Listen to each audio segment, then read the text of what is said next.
The question is, when the Quran comes as a muhaiminan, as a safeguard, a criterion, which testifies to the truthfulness of it and falsifies to the falsehood of it, we can clearly see that it doesn't represent only what you have in your books. The Gospel of Thomas and all the Gospels, Gnostic Gospels, quote the four Gospels and the New Testament. The four Gospels and the New Testament never quote the Gnostic Gospels or any of the Gnostic writings. So what that means is the four Gospels are before the Gnostic Gospels. The early Christians, whether they were Sufi Christians or not, they were involved in a mass scale fabrication, forgery, invention and lies in the name of God, and wrote the Holy Scriptures. Just as I said to you earlier, It's not fair. just as I said to you earlier, every cause has an effect. If he's correct in what he said, then you would have to see certain effects today. And we do see those effects.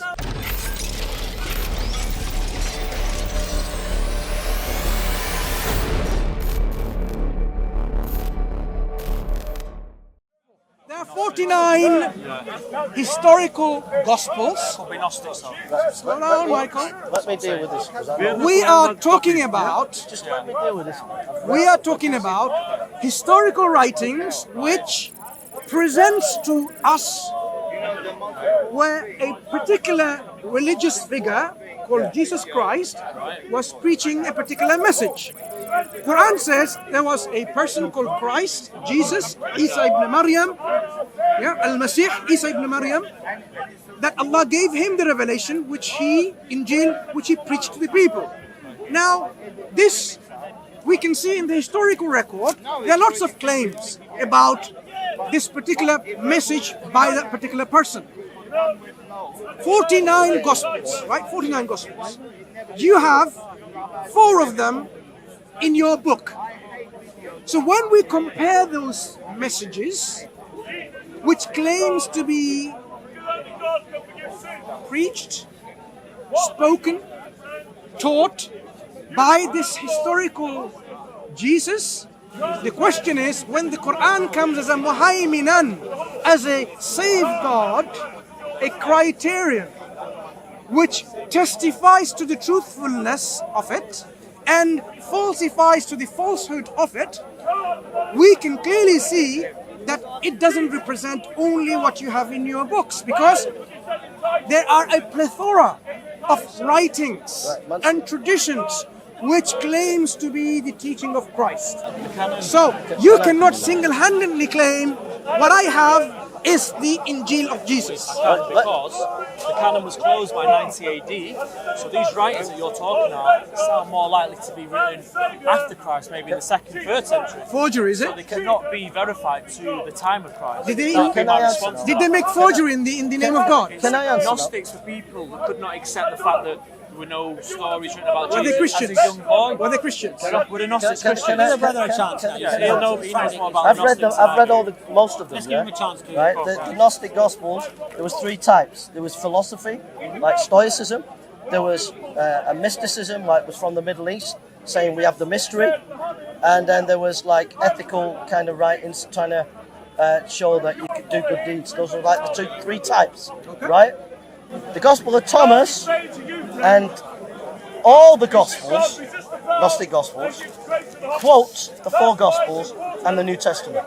The 4 Gospels and the New Testament never quote the Gnostic Gospels or any of the Gnostic writings. So what that means is the 4 Gospels are before the Gnostic Gospels, right? So this is my topic. I've been reading the Gospels. Carry on, I've been carry on. reading them, right? Let's see how much you understood. when reading them. Secondly, the 4 Gospels were mentioned by Origen, mentioned by Papias, mentioned by Tertullian, mentioned by Athanasius, mentioned by Ignatius, mentioned by Polycarp. So that these are 1st and 2nd century late 1st century, 2nd century writing. So that confirms that the Gospels spread all over the ancient world and were accepted as the 4 Gospels, right? Wait a minute. Martin Hengel, a major scholar, says that. The titles, which the Muslims say, well, was changed, there is no manuscript that we have, early manuscript, that doesn't have a title of some kind, right? Of pointing to the 4 writers. So we have this ancient tradition, we have the Gnostic Gospels quoting. See, if you let me get in the conversation, I can give you some information. But I'll tell you why you're wrong. Yeah, well, Let him finish. I can give you. Let me finish. Let him finish. I can give you some. I can give you some information because I've been reading the book. I've been reading. Partial representation of history. Yeah, but I've been reading the Gnostics, so I know what I'm talking about. I know what I'm talking about. I've read these Gospels, and I've just read them when I came down. Right? I read the Gospel of Thomas, and I read the other Gnostic Gospels. Like, I think it's the Gospel of Thomas or the Gospel of Philip says that if you're gonna follow Jesus, if you're a woman, you've got to turn into a man. So that's not something that you or I are going to accept. It's not Orthodox Christianity. So these are later Gospels. They quote. Wait a minute. They quote the New Testament. They quote the 4 Gospels. Gospels never quote them. The tradition is solid, right? Now in Egypt, we found rubbish dumps where we have manuscripts of Gnostic Gospels and Gospels. Gospel of Mark, for example. The handwriting of the Gnostic Gospels is large writing, and the Gnostic the Gnostic Gospel, the original Gospels is large writing. The Gnostic Gospels is small writing. Small writing was associated with newspaper kind of writing. Large writing was associated as more worshipful kind of writing. So we show that there was a difference even in the early manuscripts of how we see what the Gospels were about. 2 points Over to here. you, bro. Two points here. I want you to understand it very carefully. Okay, very carefully, because you said you studied this subject. I've read the Nag Hammadi books. Have you read them? Nag Hammadi. Have you read it? Actually, I have some copies at home. I read them. Have you read them? Yeah, because it's quite interesting to read for crucifixion because all the information is there.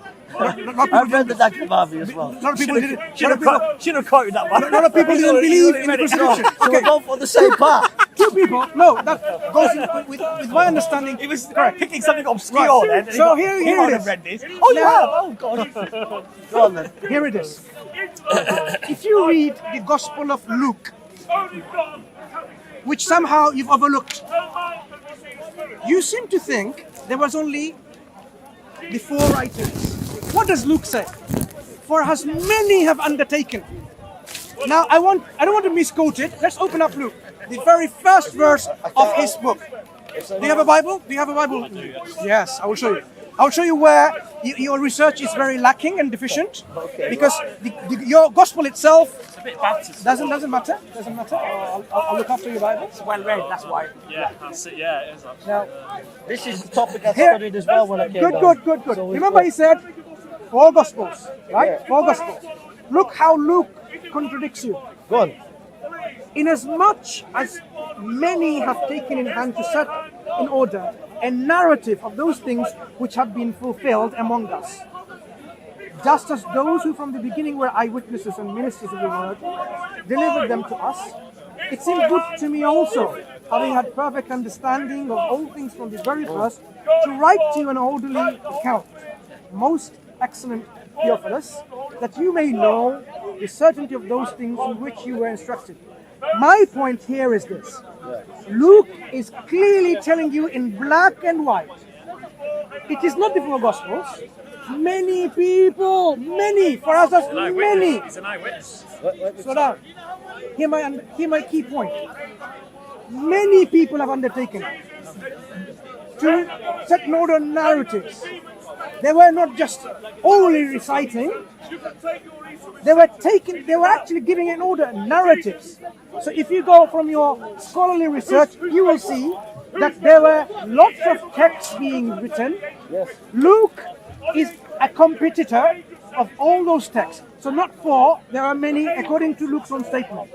My second point, those Gnostic Gospels who were Christians, are you saying to us they all are fabricating, inventing, forging lies in the name of God and saying this is from God? Are you saying 44 authors of Gospels have no shame and the audacity to invent a lie against God and say, this is from God, this is a gospel of Christ? Are you saying the people at that time, the Christians, with their philosophical, theological differences, they had no shame to invent and lie against God in such a massive scale that they were writing forgeries in the name of God, left, right and center, and there were Christians. Yes, I have them. We have remnants of those surviving Gospels. That's why I was able to quote you 5, and I can quote you from my list all the 49. Before you answer, now we establish from the historical writing one thing, in black and white, with a shadow of doubt. The early Christians, whether they were Sufi Christians or not, they were involved in a mass scale fabrication, forgery, invention and lies in the name of God, and wrote the Holy Scriptures. This was the time we are talking about where the Quran says, woe to those who write the books with their own hands and say, this is from God. Woe to those for what they do and what they write and what a miserable price they gain from it. Yeah? So the Quran actually deals with these kind of fabrications and forgeries in the name of God. Now, one moment. So when we talk about the gospel, the Injil of Isa alayhi salam, your own gospel, Yeah. not the gospel of Jesus, the gospel of perhaps Matthew or Mark or Luke. Do you know what it says? And Jesus went and he preached the gospel. That particular book says Jesus preached the gospel. Obviously, the gospel Jesus was preaching wasn't the gospel which he's talking about, is it? All right, you said a lot. Okay, before you come in, No, Abbas, let me come in. No, because it's not fair.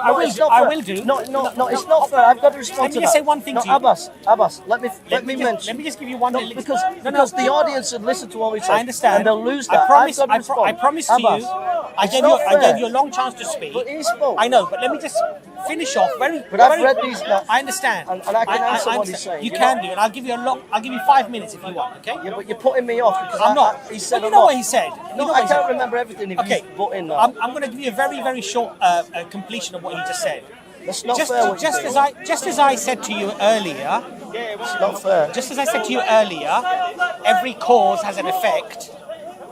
If he's correct in what he said, then you would have to see certain effects today. And we do see those effects. Right. You've made your point. Yeah? You've made your point. Let me make my point. When you quoted the eyewitnesses, the Greek word eyewitness is the exact word that Polybius used I think it was 200 BC. And Polybius said, if you're going to be a good writer, historian, use eyewitness and good historical material. So the exact Greek word of eyewitness Luke uses. So the Gospels are based on eyewitness, right? When you study all the Gnostic Gospels, it's quite clear they are not eyewitnesses because they don't understand where the places are in Jerusalem. The names that they mention don't match the archaeological statistics and knowledge that we know about the people in the time of Jerusalem. For example, the Gospels mention Jerusalem over 70 times. The Gnostic Gospels only mention it a handful of times. So they don't really understand the time of Jerusalem, where the places are in the Gnostic Gospels. And it's quite clearly they're not rooted in the historical time frame, bro. So you need to study that. We'll need to go to Luke again as well to make another point. All right. So you need to study that, bro. Secondly, Plutarch, make a note of this, AD 70, said if you're going to make good writing, you need to go books and eyewitnesses. So what I'm saying is your whole argument falls down. These Gospels are rooted in eyewitness because you can trace the detail. There's detail within these Gospels, which there isn't the detail. If you want to see the detail, see my debate with Aquil. I had a debate with Aquil and I showed you the detail. This is the threefold thing I was telling you about. Scriptures are I need to come in. Whether you claim that they are eyewitness accounts, and hold on a second, whether you claim these are eyewitness accounts and those are not, these are more trustable and those are not. But the reality here is that even the 4 Gospels you have, on many occasions, don't agree with one another. Right, that's a different topic. No, hold on. No, it's the same topic. The topic is about. I need to finish what I was saying. Okay, you're still finishing. Let me just finish. The second thing is, because you brought it in, I thought you'd finished. I like a nice discussion. I thought you'd finished. And he studied the stuff, I've studied the stuff, and we're having a nice dialogue. So we get back to Plutarch. You've cut me out now. That's not fair. Well, Abbas, I've let you. You wanted to come in, and then these two were speaking. Yeah, you make a contradiction. Now you cut us both out of it. No, you make a contradiction. We're out, mate. You That's make it. No, We're just standing two here. things. We'll let you Abbas, talk. just give me this. I'm just joking. You make a contradiction. You say, can all these writers, these Gnostic Gospels, are you saying that they got it wrong? And then you I didn't say flip that. it. You flip it. You're misrepresenting what I said. Well, if I I didn't say that. misrepresent it, I apologise. Okay, try to remember what I said. I apologise. I thought you said that. How can all these people get it wrong? No. So I thought I you didn't say said that. they lied. No, You said they lied. I'm saying what it establishes. Let me tell you just to and you can carry on. What it establishes is that from the historical record, there were Sufi type Christians or other unorthodox Christians who believed in Christ in one way or another. They were involved in a mass scale forgery of religious texts and attributed that to God. They were in mass scale involved in lying about God, what God did not inspire them to write, unless you say they were inspired to write. Okay. First of all, but you're then saying that the Gospels are fabrication. No, you have to affirm, Jason, come clean and say, early Christians from 2nd, 3rd century onwards, Yes. there are so many of them. They were in a mass scale lying about But God. these, okay, in their I got writings. it. But these Gospels, when you clearly read them, Mansur, there's ancient philosophy. There's the Stoics in it. The Stoic philosophy is clear. Just read them. Did I give you reasons Let me why finish. they are from God or not? I am not. Let me So no. finish. I'm not asking you, Jason. just Listen, clarifying. I am not asking you to prove that these Gospels or pseudo Gospels are from God and should be acceptable. I want you to accept a different conclusion, which is these Gospels are a lie against God, done in a mass scale by some Christians very early. But when you say mass scale, the Nagamani Gospels were found in Egypt in a burial. So when you say mass scale, you're stretching it. Bro. How many Wait a Gospels minute, do you have? wait a 4. minute, let me And how finish. many Gospels am I talking about? Wait a minute. 49. Wait a minute. Is that a mass scale or not? No, let me finish. That's all. We only have a handful of ancient manuscripts of the Gnostic Gospels. Right? 49. Yeah, 49. But listen. Compared to 4, which is greater? But listen. Yeah, but the 4 Gospels, there are many Greek manuscripts. There are hundreds of there are hundreds of Greek manuscripts that we've found. We've not found hundreds of Greek manuscripts of these Gnostics. We found a dump in Not just there. in Egypt. Not just there. Yeah, but even if you Don't water it down. Don't water it down. Mansur, It wasn't just found there. Mansur, even if you include them, we have hundreds upon hundreds of Gospels, ancient Greek Gospels. Compared to that, you can't say mass. Or secondly, if you read Dr. Kruger, he talks about that the heresy was not uniform and widespread. Heresy was No, widespread. it wasn't uniform. Listen, uniform. Agreed. Uniform. That's our point. Uniform. That's exactly Abbas's point. no, but They the were, Jason, that's exactly Abbas's point. It was localized. They were not a group of Christians who were orthodox teaching and believing in Christ's message. They were other unorthodox, heretical form of the teaching, supposedly all going back to Christ. They're all different. Yeah? And there were so many in such You're exaggerating. in such an order of magnitude that the early church fathers had to write massive volumes refuting them. They had to write. I don't disagree with that. I don't disagree with that. One moment. If Jason, if there was one Christian now, a heretical Christian, writing a book, keeping his own shelf, no one knows about it. Do you think the Pope or Jason himself or every other Christian scholar on the planet needs to refute him? You don't need to. Why? He's not making an impact. But if there are large group of Christians who represent the orthodoxy, the question is, What is the orthodoxy? Never mind. Another discussion. Can I just come in to that? When you have a large, Mansur. no, I want to make my point in your response. A large body of people, early Christians, who was influencing the dynamics of the teaching of Christ, Yeah. that it needed your church fathers or Eusebius. Yeah. I'm happy with that. I You just know, if they had to write massive volumes against the heresies to refute them, meaning what? The Orthodox belief was actually being now in check, in question, and also under attack. That is why I'm going to recommend you to read two books by the agnostic scholar Bart Ehrman, Early Christianity and Early Scripture, the Lost Scriptures, where he goes and details. There was no such thing as an orthodoxy in the early Christian church. So This is my specialty. hang on, Jason. This is my specialty. So let me Jason, respond. there was no such thing as an early orthodoxy. There was proto-orthodoxy and so on. Okay, what was the orthodoxy in the first 200 years? Christianity. Apostolic Christianity. Well, let me respond now. Let me. Have you read his books? I've read some of them, not Some all of it. You need to read those books. These are crucial books. Let me respond. Let me respond. Yeah, Let me go respond. The four Gospels spread all over the ancient world, right? You have Irenaeus in France. You had people in Egypt. All over the ancient world, the Gospel spread. You cannot say that for, say, the Gospel of Thomas.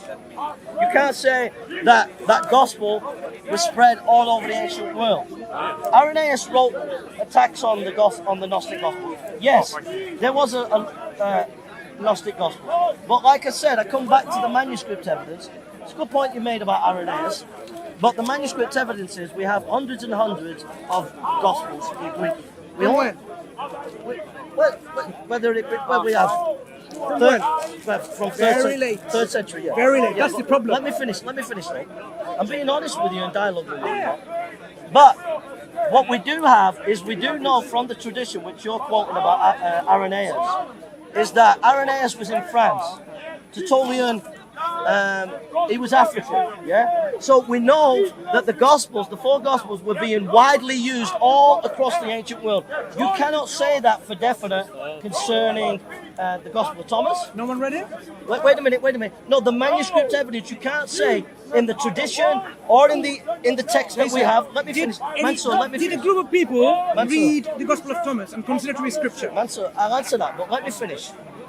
We have manuscript evidence, and we have the manuscript tradition from the various early church fathers that the Gospels were widespreadly used. You cannot say that for any one of the Gospels of the Gnostics. You can't say that because most of the Gospels that we found, Gnostic Gospels, were found in Egypt. Do you know why they were suppressed? Right. Because of this pseudo-orthodoxy finish. by the emperor, Let me finish. by the Can I monarchy, finish? by the authorities. Can I finish? But you need to look. Let me You can finish, but I would like you to tell us the complete story. The reasons why those gospels were suppressed, and then carry on. Because on the authoritative level within the state, traced to the right? first century. They suppressed them because they didn't want them to be spread like Let me everywhere. answer. This, we bumped into each other before on this, and I told you read Dr. Bauer. Did you read it? Don't bring about like, oh, I told you didn't Right. read. Now don't. Listen, Jason, how much time do you need to finish your point? Just a couple of minutes. Okay, and then I'd like to just say one thing if you don't mind. Right. Dr. Bauer came up with these theories. They've been debunked by Dr. Kruger. So read him, yeah? Because Bauer said took 4 cities and he used this theory that heresy spread all over the ancient world. He used 4 cities. But when you look at the manuscript evidence, that's not the case. When you look at the tradition, the 4 Gospels are spread wide. My last point is, show me the chain of narration for when the Gabriel gave the text to Muhammad in sticks, stones, and bones. Show me the chain of narration for the sticks, stones, and bones. Okay, so you've gone to That's a my different, question. you've gone to a different I know, point. but I wanted to get that in. But can I just say one thing? Yeah. What I find often and somewhat frustrating is that with these discussions, you know, you've quoted a lot of books, a lot of this, a lot of history and what have you, right? But fundamentally, it doesn't change the fact that you know that the scripture that you hold in your hand Today. is not the literal word of God. I don't agree with that. Right? You agree with that, right? No, I don't agree with that. You don't agree with that? That's a crazy statement. So you Muslim. hold on a second. That's a Muslim worldview. So you feel. Okay, hold on. Definitely, Hold I on. believe that we So have you- the word of God today. Which Bible is that? We have the word of God. Which Bible is that? Let me explain to you. No, please just answer the question. No, I've given you a lot of time to speak. Abbas, let me You have to answer be fair. it. We've had a dialogue, and that dialogue has been an intelligent You dialogue. need to clarify his Looking point. at sources. I'm just asking which Yeah, Bible but are you ve- claiming Your is masters, the literal listen, word of God? listen. Your masters are asking close questions. We have the word of God in all the manuscripts. We get the manuscripts and we make the word of God. But all the manuscripts contain it. When we put it all together, we're human beings. We're not perfect. There is not one ancient manuscript, and he'll verify it. I've been on his website. The main early manuscripts are not perfectly preserved. There are verses missing. You would agree with that. Top copy is not a full copy, is it? See? No. So Top copy. I don't see how the Quranic transmission is compared to the biblical transmission. to answer that question. You're comparing apples with bananas, No, oranges. You can't do that. but Jason, we've got to have an Different story. intelligent dialogue. on it. You can't do that. Jason, We'll have a dialogue on it. Jason, Let's have a dialogue. Jason, Let's have a dialogue. Jason, you've just said that those Gospels have the Word of God. The Bible that you hold in your hand, therefore, by your own testimony, is not the literal Word of God, right? It's what we have gathered from the manuscript. Right. But the literal word of God is in the manuscript. Right, but not in your Bible. But wait a minute. As much as we can get, right? But the same is in your Quran. No, just wait a minute. Let's deal with the Bible first, No, Jason. Abbas. We can move to the Quran. It's not a problem. No, because your masters are. Let me No. speak as well. I gave you a long time to speak. I was very fair. He dialogued. No, but I Jason, dialogued. no, He but- dialogued. and I let you go into lots of different tangents about Yeah. history and about But you've books. got to let me But answer. No. But I've asked you a very honest This is question. your close question. I've asked you a very honest question. Abbas, you've got a dialogue with me. Jason, dialogue. I am. This is what dialogue is. If you dialogue- we're talking to one If you another, dialogue, Jason. That is what a dialogue because is. Abbas, I happen to have the textual criticism on the Quran here. Jason, Like I'm talking Dr. about the Salim. Bible. There we go. I'm talking about the Bible, and I've asked you a specific question. You said, and this is your own testimony. This is Muslim. This is your own this is your testimony. That the Word of God exists in all of those manuscripts. Now, clearly, all of those manuscripts are not compiled into the Bible that you hold in your hand today. Because it's an eclectic Have text. you It's a heard text of- that have has you been ever heard- selected from Right. some manuscripts here and there, not Have, from all of them. have you ever heard Exactly. of the doctrine of preservation? No, I don't know what you're talking about. Right. Did you hear that? You didn't know what I was talking about? No. If you're going to debate an Orthodox Christian like me, you have to understand the doctrine of preservation. But I can ask you a question, can't I? Yeah, but So if I ask you, wait a minute, no, if I Abbas. ask you a basic question, Yeah, but Abbas. if I ask you, look, if you said to me, ask me, do I believe which Quran is the valid Quran? I'll say this one here, all of them. No, Hold on. If you said to me, which one do you recite? I'll say Al Quran. This is the one I recite. If you said to me, which one is the one that you revise and memorize? I say Al Quran. This one. I'm asking you the same question. Which Bible is the word of Let God? me answer it. We have two things. Number one, if you read the Westminster Confession of Faith, it states that the Word of God confirms itself. That's number one. And number two, we believe in the doctrine of preservation, that God superintended and preserved His Word. So when we look at history, we can look at the multiplicity of manuscripts, and we know that the Word of God has been preserved in all them, right? How many manuscripts are those? Listen, How many? over 5,000, right? Thousands of them. Right, yeah, well, listen, Abbas. So we compile a text, right? It's not going to be perfect because we're not perfect. But the perfect Word of God is in all the manuscripts. Now, with we haven't even got into your problems. Wait a minute. You've not even stated the chain of narration for the sticks, stones, and bones. You're going to the end that it's preserved, but you've not gone to the beginning to show that you have the chain of narration for one verse. Give me one verse of the Quran where you can give me the chain of narration that it was on a stick, a stone, or bone. Wait a minute. And then you show me the stick, and then you give me the chain of narration. If you do that, I'm going to respectfully stick to the subject that we're talking about. Abbas, No. I'm going to respectfully stick. you, mate. I love you, Jason, mate, but you're not I'm going to respectfully. you do it. I'm going to respectfully stick to the subject that we're talking about. Which Bible that the Christians use today is the literal word of God? That's a simple question. I've answered it. I'll answer that. I've answered Which it. Bible?